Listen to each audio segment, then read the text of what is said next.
brought to you almost live from the Dude in the Basement Studios. Why? Because that's where the good stuff is.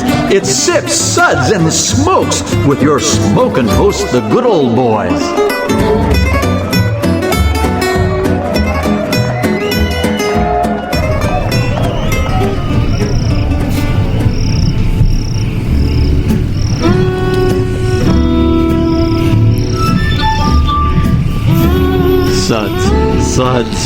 Suds. It's time for more Suds.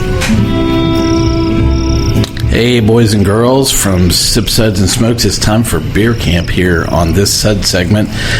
Thanks for joining us today. I have a whole table full of hosts. This is good old boy Mike, one of your humble hosts. Joining me here at the table is good old boy Dave. Mom, can you come get me? Beer camp sucks. No. We're going to leave you at camp, Dave. And good old gal Julieanna. Hey guys, greetings from the tent. Ah, much better. And good old gal Zaya. This one time at beer camp? Excellent. And good old boy Chris. Greetings from the mess hall. Very good as well. And not that creative. But you know what? We have to have a theme song for this discussion on beer camp. So I came up with this one. I call this one the Campfire Song. Let's gather around the campfire and sing our campfire song. Our CAMPFIRESONG song. And if you don't think that we can sing it faster, then you're wrong. But it'll help if you just sing along. CAMPFIRESONG song. CAMPFIRESONG song. And if you don't think that we can sing it faster, then you're wrong. But it'll help if you just sing along. CAMPFIRESONG song. Patrick! Son! CAMPFIRESONG! I don't think any of us would be able to sing along that fast after having all these beers. So, it's a really great rendition. And so this is, today we're talking about Sierra Nevada's Beer Camp series that was recently released to the market. We'll have a lot of discussion about a lot of the beers that are in this pack today. There are 12 beers that were released by Sierra Nevada for this pack. We'll go through all the beers in a minute. But coming up, I'm going to have Zaya tell us exactly what we're going to be doing as we're talking about all these beers. So we'll be tasting and discussing these beers and rating them with these Suds ratings plus our signature belching sounds. Here are those ratings now. That sucks. Give me anything but a bud. That was a belch. Ah, what a relief. A body really should not make that sound. And listen to the hang time. Give me another one. Thank you very much for reading through those today. Those are our signature belch sounds. Today's show is a review about the 12 beers that are in this beer pack. We're going to be actually going through our top picks from this pack. Our general thoughts on collaboration beers. We're going to talk about a few things that happened and didn't happen in this particular release, and some other random thoughts. Dave, you're the king of random thoughts, so I'm sure you'll get. I don't know where that came from. Absolutely, but that's fine. I'm the king, baby. Please wait for this announcement. The Fish and Game Commission has raised the legal kill limit on campers to 3. So if you're hiking today, please wear something bright and keep low. Yes, we'll be having some announcements as we go through this today. So I'm going to read through the 12 beers that are in the beer camp, as well as the breweries that worked with in collaboration with Sierra Nevada. So there's 12 of these, so hang on. I'm going to read them rather quickly. Yvan the Great, it's a Belgian blonde. Let me try that again. 3, 2, 1. So, a Belgian-Style blonde. It was made by Russian River. Chico King, it's a pale ale with 3 Floyds. Double Latte, it's a coffee milk stout by Ninkasi Brewing Company. Myron's Walk, a Belgian-style pale ale from Allagash. Torpedo Pilsner, a hoppy Pilsner with Firestone Walker. Tater Ridge, a Scottish ale made with the Asheville Brewers Alliance. Mellard's Odyssey. See, I got it right the first time. Imperial Dark Ale from Bell's Brewery. Can Fusion, a rye bock from Oscar Blues Brewery. Alt Beer. Alt Root. It's a alt beer from Victory. Yonder Bock. It's a tropical Maibach with Cigar City Brewing. There and back, an ESB with Allagash Brewing, and the last one is Electric Ray, an Imperial Pale Lager from Ballast Point Brewing. So those are the 12 beers in this series, and we will be going through and talking about our top 3. So I've asked our hosts here at the table to introduce our top 3 beers. We'll actually go from 3 to 1 is what we'll do, guys. So we'll start right off with Chris, who's going to introduce pick number 3. Please do it with flair and gusto. Pick number 3 was the Can Fusion Rye Bock of Oscar Blues Brewery. This beer is very balanced, and it's excellent served cold or warm. No falls at all that I could notice, and it's very tasty. The rye is the perfect balance for the rest of the beer, and I think it's a great example of a combination of rye and bock. So it's just a great beer. So what's your SUDS rating on this, Chris? I'd have to give it probably 5. A 5. Wow, listen to Hang Time. Give me another. How about that? So, a very interesting pick here for our number 3 pick. This was actually not all the beers in this pack were in bottles. It was there were I think 3 that were in cans, and this was one of the ones that was in a can from Oscar Blues. So let's head around the table here and talk about our various ratings. So, Dave, what did you think about the Rye Bock? I thought it was a good bock. I think the rye is hidden until the beer warms up, but it was very malty, kind of sweet. Didn't jump up and hug me or anything, but I liked it. I gave gave you it a little extra love, Dave. I do always. I'm kind of needy. But I gave this beer a 3. I'm sorry, no applause with Dave being needy. So everybody knew. No, it's not a surprise. So what's your SUDS rating here on the Rye Bock? I gave it a 3. A 3, how about that? What a relief. Juliana, what'd you think about the Rye Bock here? I liked it. I was wrestling with it to be in my top 3 pick.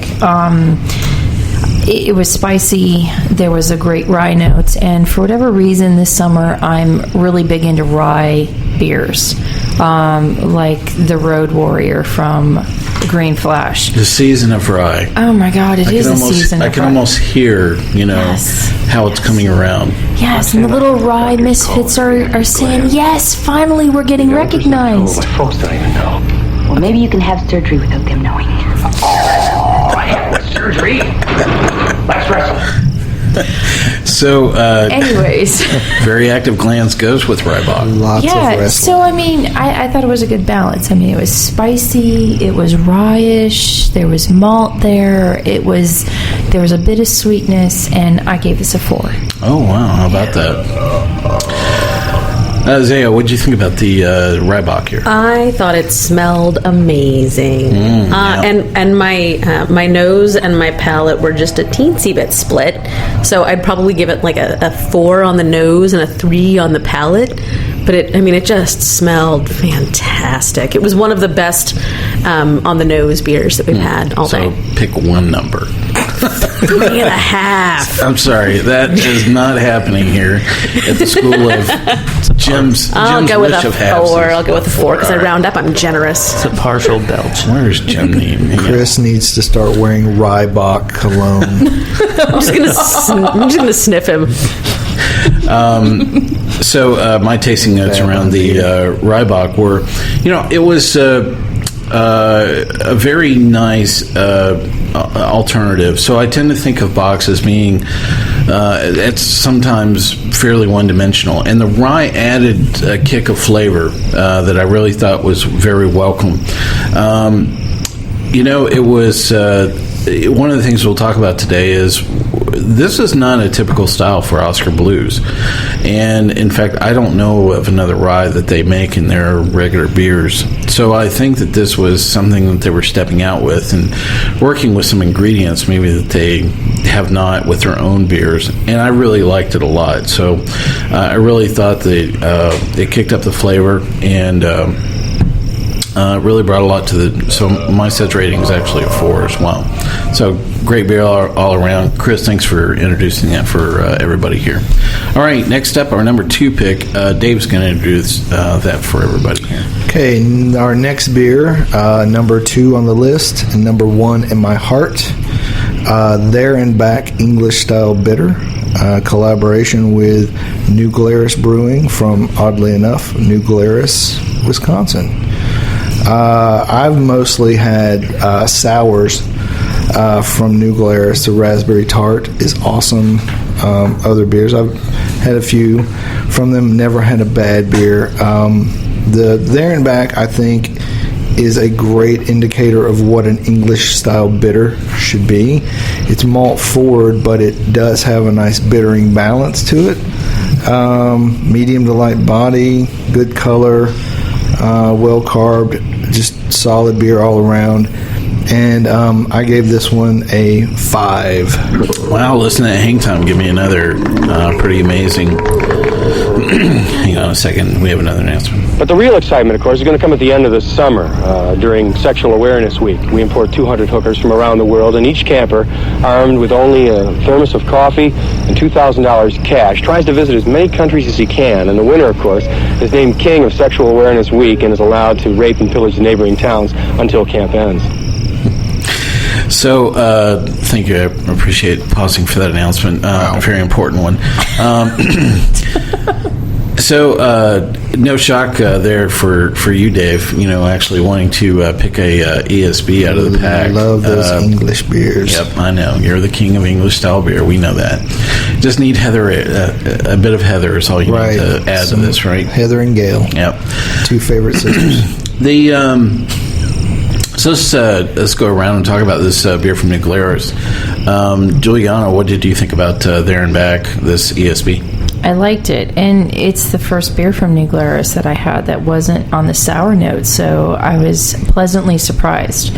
And there was a good deal of maltiness. There was that perfect balance of bitterness, and it was very true to style and very enjoyable. And for those that aren't familiar with English style bitters, I think they'll be really impressed and want to seek this style of beer out. I gave it a 4. Well, a 4 as well. Say, what do you think about There and Back, the English style bitter? I said ESB, and that is not the proper way of describing this. This is not an actual extra special bitter. This is an English style bitter. So I'm cut you some slack on that. Yeah, I know, but not really. No hookers for you. Oh.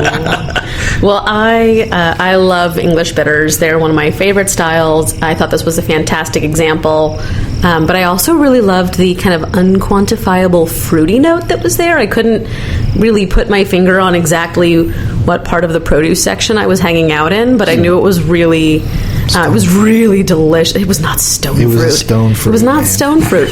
Was it a plum? Did you taste plum? There was no... I'm not saying which stone fruit. I'm just saying. It's a broad range of things with pits. Fantastic. But I really loved it. I thought it was New Glarus, so I had high expectations, and they didn't disappoint me at all. I gave them a 5. Wow, how about that? Listen to Hang Time, give me another. Chris, what did you think about There and Back, the English style bitter? This was actually my number 1 pick from the Beer Camp series. Like Julieanna and Dave were saying, you know, I've had New Glarus's sour beers, and those are also equally fantastic. But this was an excellent example, and they really just brewed a perfect beer, an English beer. You know, I gave this number 1 for all the beers, but I know that's not what we all voted on. But in terms of the actual SUDS ratings, you know, I give this a 5. Wow, how about that? So, a very interesting choice, and you know, I like our discussion about this is not a typical beer that I would find from New Glarus. Actually, somebody recently gave me I want to say it's their Double or Doppelbock, I can't remember, from New Glarus, and I have had, many of the sours from New Glarus as well, and so it'll be interesting moving into more English style beer, for New Glarus and trying those out. I think from a style perspective, I think I was thrown off by, I was setting myself up to taste an ESB, and this is not an ESB. But at the same time, it's still a very good English-style bitter, and a very good representation of, that style. I really have give props for New Glarus for stepping out, with the style maybe that they don't traditionally work with their own beers. And it was the bittering agent that I really was very fond of in this particular beer. Also, some really good balance, in the beer itself. So I thought it was very well made. My SUDS rating for there and back English style bitters 4 as well. So there you have our top 2 picks out of the 3 that we're going to go through as well. Hang on a second. Attention! There is a very fat pair of pants hanging on the flagpole this morning. I knew there was something wrong. So really great time here at Beer Camp that we're having, and we're going to talk about our top pick out of the 12-pack here. Zaya, you're going to introduce this for us, as well as help us pronounce this correctly, right? It's Maillard, Maillard. Maillard's Odyssey. It's an Imperial Dark by Bell's Brewery out of beautiful Kalamazoo, Michigan.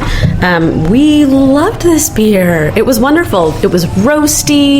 There was just a touch of coffee notes in there. It was a little malty. The hops balanced it out really nicely, so it wasn't just slamming you repeatedly in the face with sugary roastiness.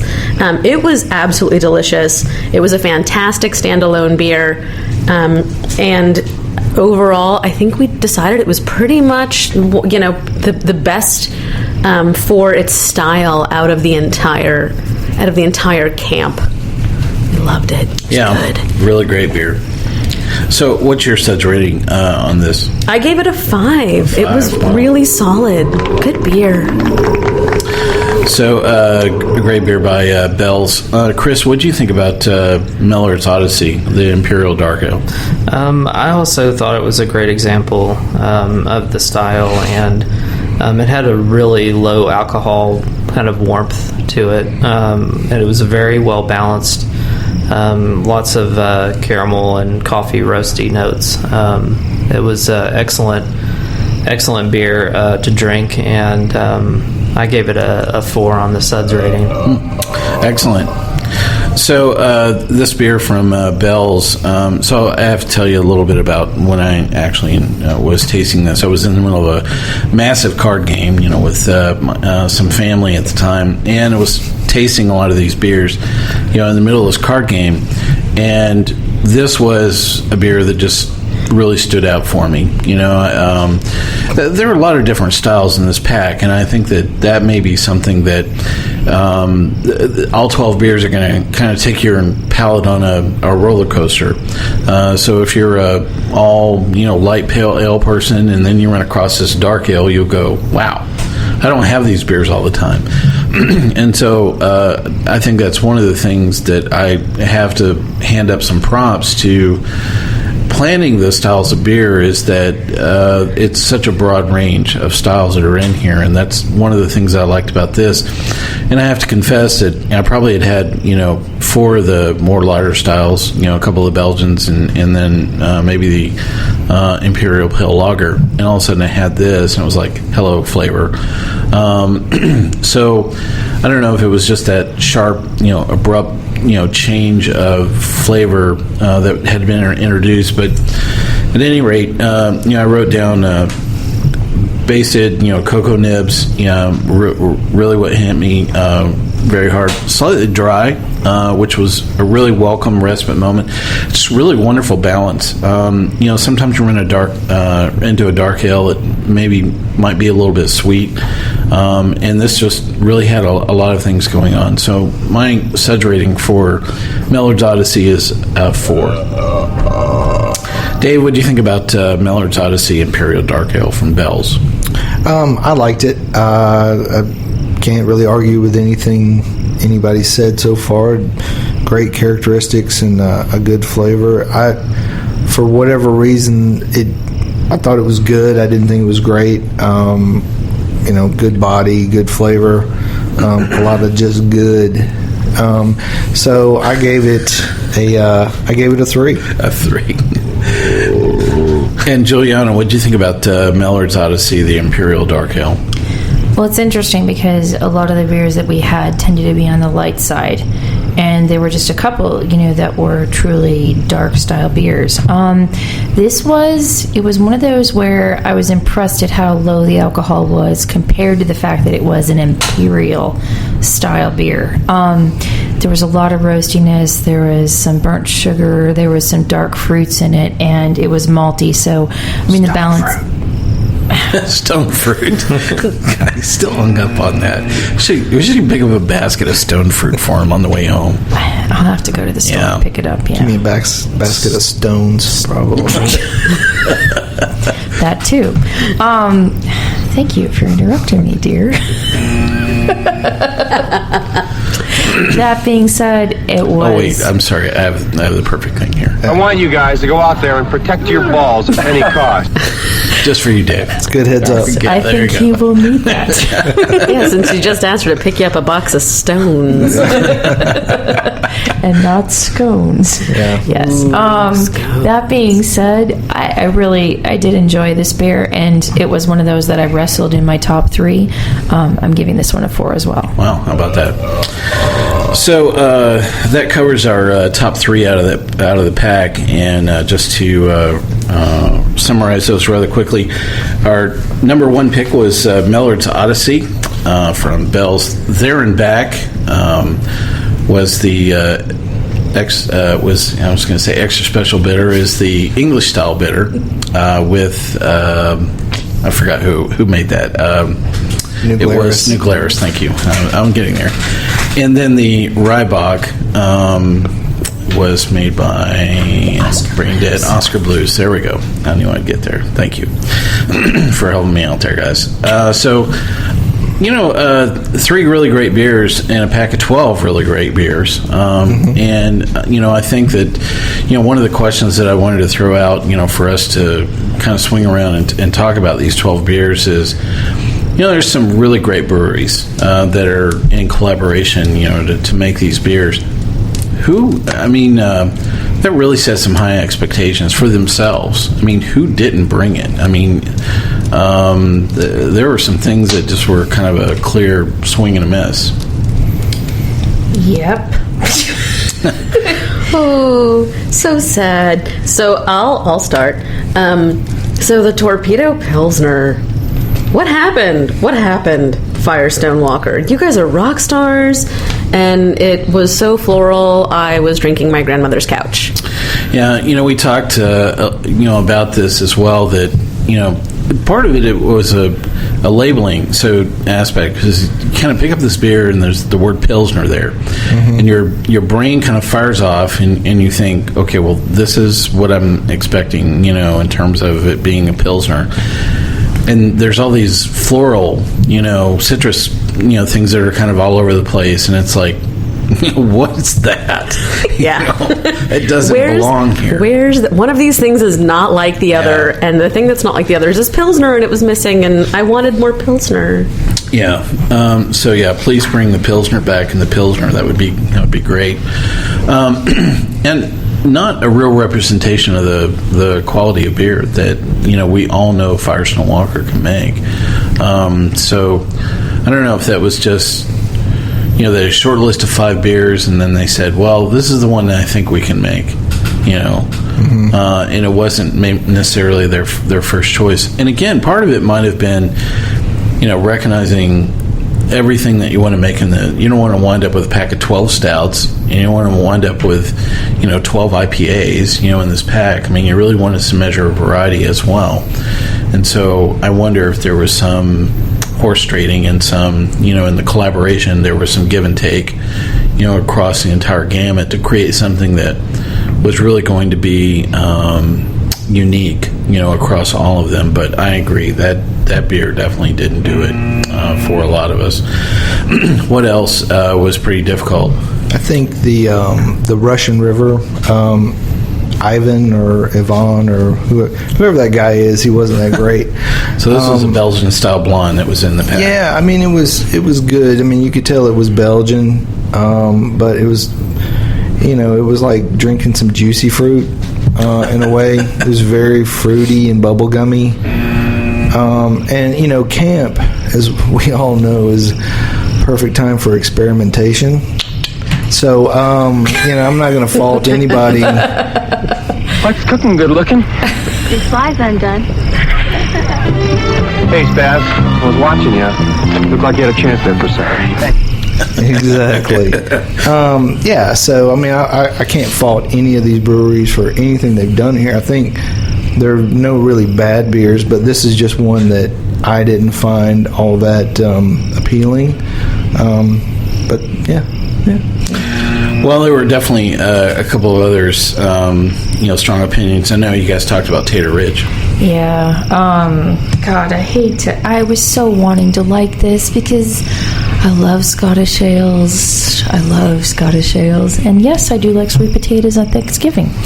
But this just did not bring it. I got the burnt sugar of what is on top of the sweet potato, but I was missing the sweet potato. It was not on the market. It was not anywhere. And that to me was a little depressing because it was also too crisp to me to what a Scottish ale would be. So the whole thing just seemed to be a little off. Yeah. I know that we talked about the roasty burnt sugar just overwhelmed the beer itself. I really feel for the Asheville Brewers Alliance.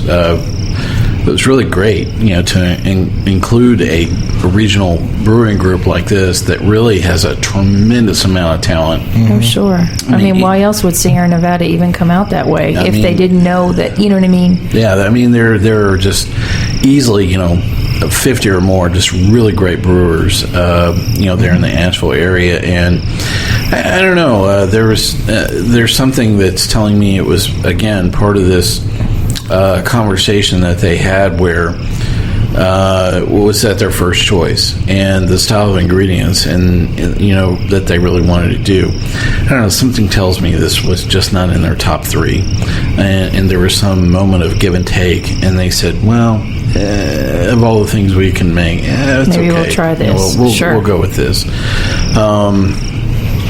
I've got to believe that it was either a commercial rendition, that they had already been making there in the area and wanted to move it into a broader distribution model and expose some people to that same beer, or maybe as a homebrew, recipe that just, got scaled up and, something was just really persuasive, in the conversation going, I really think we should make this. Yeah, well. I think it could have been a huge hit if they hadn't left the sweet potatoes in the ground. Yeah. Yeah, it just was out of proportion for what it should be. Yeah. So, I guess one of the other things that I've noticed about this particular 12-pack is the conversation around the concept itself and a lot of the very strong opinions. So this is, there have been a couple of other things that have been like this that have come out to the consumers. Sam Adams has a long shot program that is introducing, different beers, to the consumers. I think this is the second time around for Beer Camp. I think last time what they did is they had something very similar where they took some people that had not made beers commercially and brought them around to brew along with Sierra Nevada. But I know that there have been some other collaboration pieces that have been done in a collaboration series as well. Is this a good representation for the consumer? I mean, how do you think this is confusing for the average beer consumer, or do you think it's a positive thing? Well, I think it's kind of twofold. So for Joe Q Public that may have heard of Sierra Nevada's Pale Ale, because it's been around for a while and it's a benchmark, for them to go into collaboration with some other craft brewers, well, this is broadening their horizon and letting them know that there's more out there than just a basic Pale Ale. And there are some really good brewers throughout the country that are making some really interesting beers. Now, that being said, for those that are more of a beer snob, who like certain breweries and don't like other breweries. You mean everybody here at the table? I was trying to be politically correct, but yes, all of us beer snobs. Yes. Maybe we were a little let down by some of the varieties that were in this pack. Well, some of that was, the victim of your own success as well. I mean, when you think about the quality of the beers we've had from many of the breweries that were in this pack, it kind of left you with this moment. So Dave talked about Russian River. I mean, there was definitely a lot of pep in my step thinking, wow, cool. I look forward to having something new and different, from Russian River. I mean, I've just had so many great beers from that brewery. I was just really, really pumped. And I was like, whoa, what happened with this? This is not what I thought. Well, and I think, too, you can't forget that all of these beers are one-offs. And a lot of times we take for granted how complicated it can be to do a great recipe. A lot of breweries, they're known for one or two great beers, and then, it takes trial and error to get them right. Yeah, you don't realize there's like 100+ patches that they've run through to work out all of the variations in ingredients, as well as, temperature control and quality control. Oh, sure. But that being said, what Chris was saying in what we were discussing before we went on air makes total sense, in that if you're at the grocery store or if you're at the beer cellar or wherever you are, this is a great option for those that are just usually getting a 6-pack of one particular style. I mean, this is a great introduction to so much that is out there in the craft beer world that we enjoy and that we look forward to all the time. Well, it almost got me thinking that part of what was floating through my head was, is this the craft beer pack? Is this the on ramp? To introduce people to the world of craft beer? I don't know. I'd have a tough time with that. But at the same time, I think that would be a great marketing concept, for somebody to say, hey, been drinking the same thing for the last 8 years. Try anything in this 12-pack. You may not like everything, but there could be 2 or 3 things in here you'll go, wow, that is really good. I've never had that before. Yeah, Julieanna and I are very much of the same mind on this. I think that that it's kind of like the gateway drug to craft brewing.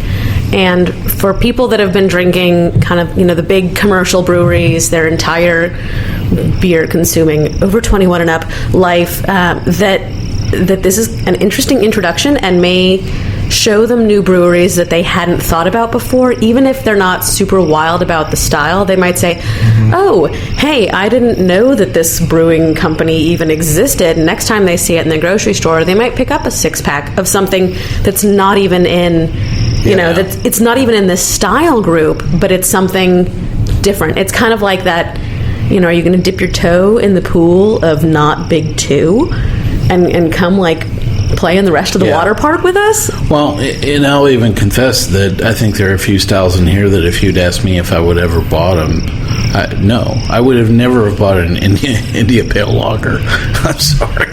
Okay, quick props to Ballast Point. Yes, I had you in my top 4. I was so surprised by the Electric Ray. My first reaction was, oh, this is really tasty. And I was like, oh, it's an India Pale Lager. Why do I like you? I like you so much. You're so tasty.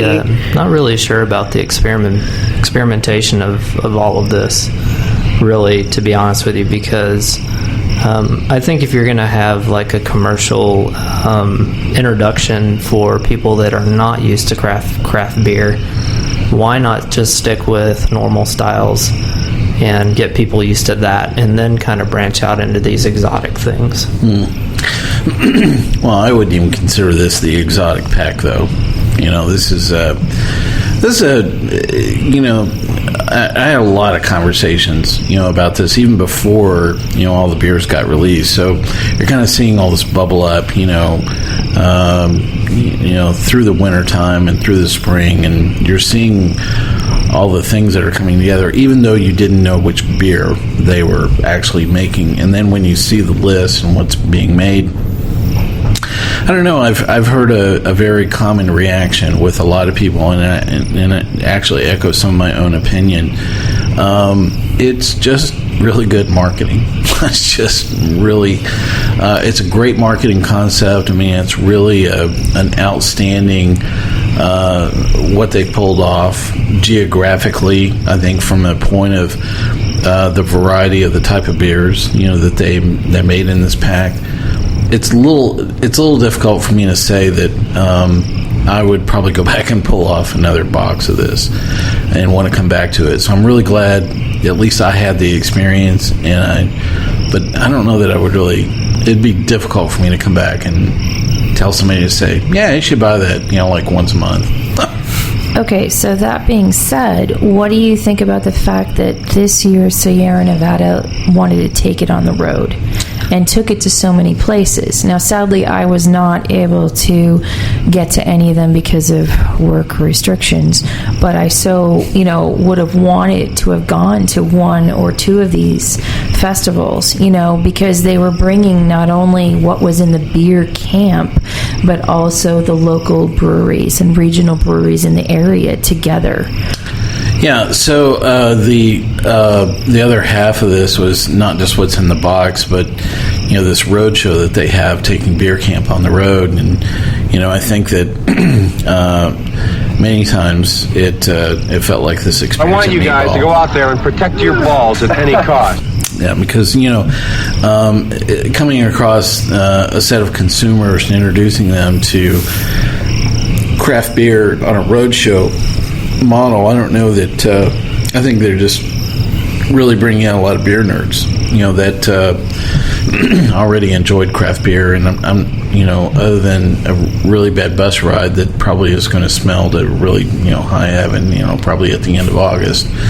What they could have done too is really made something that got people who don't drink craft beer really excited about craft beer, and if they were to do that correctly, I think New Glarus would have one of their great sours in this, or Russian River would have Pliny the Elder in it. Why not go for the things that the breweries are most known for, making the best of class and exposing people to that? Because I think that just would be the ultimate. So I think there's probably a lot of lessons learned that not only that they've applied this time around, but I think they'll learn from this experience. Once again, be interesting what another version of beer camp is going to bring around. If you one of you had to offer up, gee, this is what I'd love to see next year, what would it be? 22-ounce bottles, not these little pissy bottles. Oh, well, that opens up an entire universe, doesn't it? I don't know. I feel like sours are kind of like the new hotness. And nobody knows what they are, so you bring a sour to something and everybody's freaked out by it. And there was not one sour. Let's put a sour. Let's put like a really solid sour in there that's not going to be incredibly offensive, but like not something that's just aged for 74 months on 18 barrels of whatever, but something that's a really solid, kind of good introductory to sour, so you're not freaked out. Why am I drinking this weird sour, vaguely vinegary? I'm thinking of a Gosea. Yeah. What? A Gosa? A Gosa. It's Gosa. See episode 734 for this discussion. Next week, folks. You'll hear it all about it. But that's probably one of the reasons is because, most sours are pretty time and labor intensive, and it's a pretty big expense. So, I think maybe that's one of the reasons why they didn't do a sour in this. Would you pay an extra $5 for a box of band camp that or a beer camp? That had a sour? I would. Or something that had Pliny the Elder or one of those great other beers in it. I think that would be. Well, so maybe that's the some of what is not on the market is a who's who entry ramp of craft beer. If you were to take the very best of a lot of the offerings from these same brewers and put them in a 12-pack. Yeah, a greatest hits box. Yeah, I like that. Yeah. Could be like a mixtape. Almost, yeah. I was about to say it's a combination of a really great 80s hair band and, beer maybe, playing through my head. Maybe that's the new thing from Sip, Suds, and Smokes. I don't know. Oh, yeah. Greatest hits box from Sip, Suds, and Smokes. I like that idea, Dave. Are you ready to get ready to start with research? I will go around and I will visit every brewery in America for you. Okay, all right. I know that everybody's up for it. So I think New Belgium did the Lips of Faith series. Yep. Mm-hmm. And one beer that I've noticed on more occasion than I can count is the Lawfully, and it's a sour beer. Yep. That's the kind of distribution you want. Yeah. I think it really needs to be out there in front of people. Yeah, so I think we all agree that there's room in the marketplace for another bold experiment like this. So it really, if there's anything I have to offer up a 5 for, it's the marketing, around beer camp. Mm-hmm. I wish that some of the beers had been just really off the hook, here as well. All right, well, really enjoyed our discussion here about the Beer Camp series. Any other parting thoughts before we close out our show for today? Super happy. Beer. Dave, beer. No thoughts here. A moment of transition. Well, we'll get on with it then. Thanks to all of our listeners at Sip, Suds, and Smokes. You can catch all of our episodes online on iTunes, SoundCloud, TuneIn, Stitcher, YouTube, Uncle John's Basement. Bring that beer camp box down here a little bit longer. Yep. So, Spreaker is our native media host. You can also catch our show on the same place many of our community and public radio stations pick up our show at prx.org. Our terrestrial radio stations are questioning every single day who burned that popcorn once again and put this show on the air. They're always expanding, and if you'd like to hear this particular show on your favorite radio station, listen, send them a note and copy us as well. You can reach us online at info@sipsudsandsmokes.com.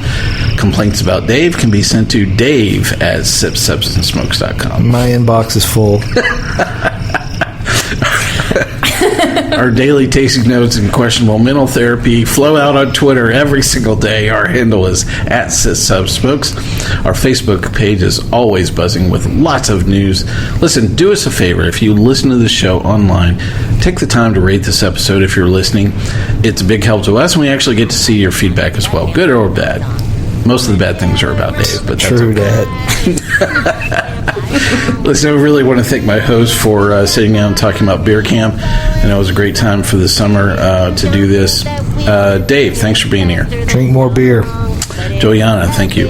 Don't forget your SPF. Zaya, thanks for being here. Please place your beer bottles in their upright and fully uncapped positions. I love that. That's good. And Chris? I'm sorry, I don't have a good one. Just a total fail. But we'll still let you come back. At any rate, this is a good old boy, Mike. I want to thank you for joining us and ask you to keep on sipping. Good! It'll help! It'll help if you just sing along!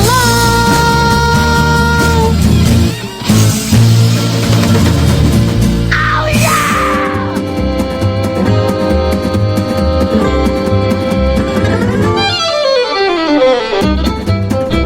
This has been a One Tan Hand production of Sip, Suds, and Smokes, a program devoted to the appreciation of some of the finer slices of life.